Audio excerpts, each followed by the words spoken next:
We have an update on another breaking story we're following right now. It's happening over at a U.S. military base just outside of Washington, D.C. We're now told 11 people are being treated after falling ill after a suspicious letter came to Joint Base Meier-Henderson Hall in Arlington, Virginia. That's just outside the nation's capital. Let's go to our Pentagon correspondent, Barbara Starr. She's been working her sources for us. Barbara, what are you hearing now? Wolf, what we are hearing is that 11 people felt ill after some type of letter was opened at an administrative building at this military base. Of the 11 who felt ill, 3 were transported to the hospital, and at this hour, the local fire department is saying that all 3 of those people are in stable condition. Even as you can see there, emergency personnel continue to remain on the scene, trying to determine exactly what happened at Joint Base Fort Meier-Henderson Hall. This is a local military installation here in Washington, D.C.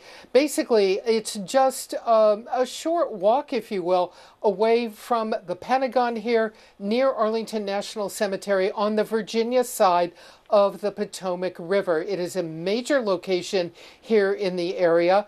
There are a number of various kinds of military units and personnel that are based there and serve there for local reasons here in the area. These are not combat forces in Washington, D.C. They perform local functions here in the area. And some type of letter was opened and people began to feel ill. What we don't know is exactly what's transpired here. They're going to have to test it, see what substance may have been involved and what is causing the symptoms. The initial information we had was that 3 people had symptoms, including burning hands and 1 bloody nose. So taken to the hospital for medical attention. Local fire is on the scene. We were told a short time ago, FBI personnel also monitoring it because, of course, as they would in any case, but this is happening tonight in the metropolitan Washington, D.C. area. So obviously a lot of concern. People go in and out of this military base all day long. They're going to have to figure out exactly, well, what transpired here. Normally, Barbara, at a base like this, wouldn't letters arriving go through some sort of security before they're disseminated?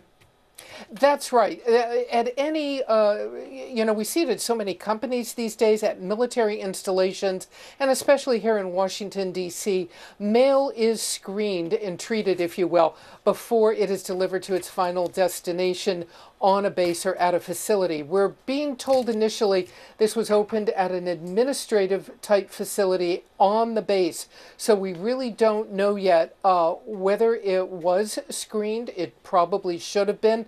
And whether the substance, of course, was hazardous, what type of substance it may have been that caused all of this. Would it have been even caught by the kind of screening there is? These are all questions we simply don't know the answers to.